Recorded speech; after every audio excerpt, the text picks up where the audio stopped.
지하에 어떤 상황인지 어떤 지도가 필요하거든요. 그래야 그 지도에 따라서 어떤 공사를 할 때 반영할 수가 있거든요. 지하 안전 지도가 필요하다. SBS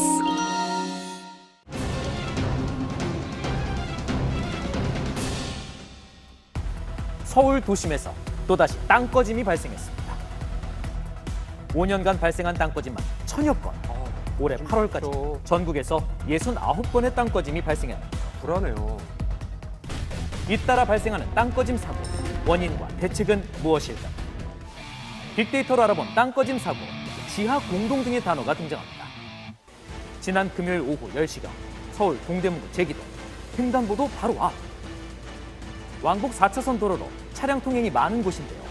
지나가던 차량이 크게 출렁입니다. 차량이 지나간 뒤쪽으로 땅꺼짐이 보이는데요. 규모를 확인해보니 약 1m 깊이였는데요. 상당하네요. 갑작스레 발생한 땅꺼짐에 두려움을 호소하는 주민들. 주민들은 인근 경전철 공사가 원인이라 주장합니다.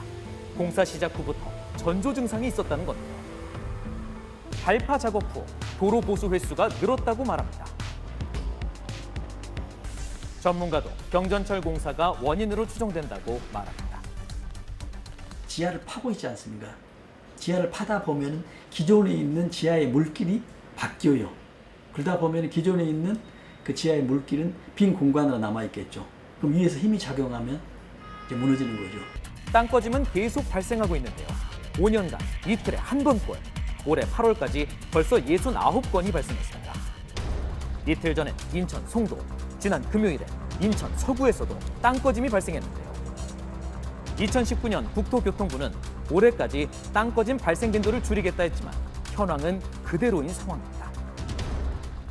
빅데이터로 알아본 노후 관로, 노후 상하수도관 40% 등의 단어가 등장합니다. 지난달 땅꺼짐 사고로 2명의 부상자가 발생한 서대문구 연희동. 서울시는 1차 조사 결과 노후 수도관 파손 등 결정적 요인은 발견 못했다 했는데요. 이후 진행된 브리핑에서 폐하수관을 발견했다고 밝혔습니다. 노후 상하수관은 땅꺼짐의 원인 중 하나로 꼽히는데요. 우리나라 전체 상하수관의 약 40%가 노후 상태라고 합니다. 많이 낡았네요. 집안 치마 사고 유형을 보면 상하수관 손상 또는 부실이 전체 중 53%가량을 차지하고 있죠. 상하수관뿐만 아니라 다른 이유도 있다는데요. 사천 빗물 펌프장 유입관 공사로 땅꺼짐이 발생했다는 겁니다. 이유가 무엇일까? 그 옆에서 어떤 큰 공사를 하게 되면 지하에 있는 물길이 방향이 바뀌게 되거든요. 그 공간이 빈 공간으로 남아있기 때문에 이런 싱크홀이 발생할 수가 있다고 그 자리에. 봅니다. 땅꺼짐이 또다시 우려되는 상황. 사고가 반복될까 주민들은 두려워하고 있는데 지난 30일엔 사고 발생 하루 만에 30m 거리에서 집안 치마가 발생했죠. 땅꺼짐이 또다시 발생할 가능성이 있다는 겁니다. 문제는 이뿐만이 아닙니다. 이상기후로 인해 앞으로는 땅꺼짐이 더 크게, 더 자주 일어날 수 있다는데요. 큰일이네요. 이번 여름 기록적인 폭우와 폭염이 이어진 것을 지적하는 전문가. 폭염도 영향이 있을 수가 있거든요. 고온에 의해서 아스팔트가 녹아내려요. 녹았다 굳어지면서 틈이 발생하면서 이 틈 사이로 이제 빗물이 이제 들어간다고. 통계를 보니 여름인 6월부터 8월 사이 땅꺼짐이 절반가량 몰려 있었습니다. 비가 오면 비교적 응집력이 약한 모래가 물과 함께 쓸려가 집안에 빈 공간이 발생하기 쉬운 건데요. 그렇기에 장마철 전후에는 빈 공간을 철저히 조사해야만 합니다. 또 매립지나 강 인근의 경우 집안이 약해 땅꺼짐이 발생할 가능성이 높아 주의해야 한다고 합니다. 빅데이터로 알아본 전수조사, 집안정보 시스템 등의 단어가 등장합니다. 겉으로 볼 땐 문제가 없어 보이지만 순식간에 무너져 내리는 땅꺼짐. 땅꺼짐 발생 이전에 전조 증상이 있다고 하는데요. 뭐죠? 잘 봐야겠어요. 도로가 좀 꿀렁꿀렁한다든지 평상시보다 경사가 졌다든지 아니면 또 평상시에는 물이 나지 않는 곳에 물이 나고 있다든지 또 어떤 굉음 소리가 난다든지 하면 이런 것들이 전조 증상으로 볼 수가 있습니다. 눈으로 보는 것은 한계가 있죠.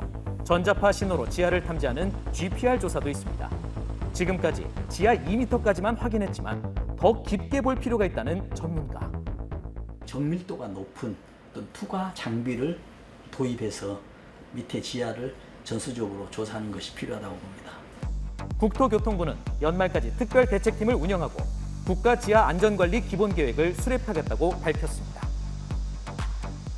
또 국토교통부 지반정보 시스템을 이용하면 위치마다 어떤 지반으로 이루어져 있는지 확인이 가능합니다. 지하의 어떤 상황인지 어떤 지도가 필요하거든요. 그래야 그 지도에 따라서 어떤 공사를 할 때 반영할 수가 있거든요.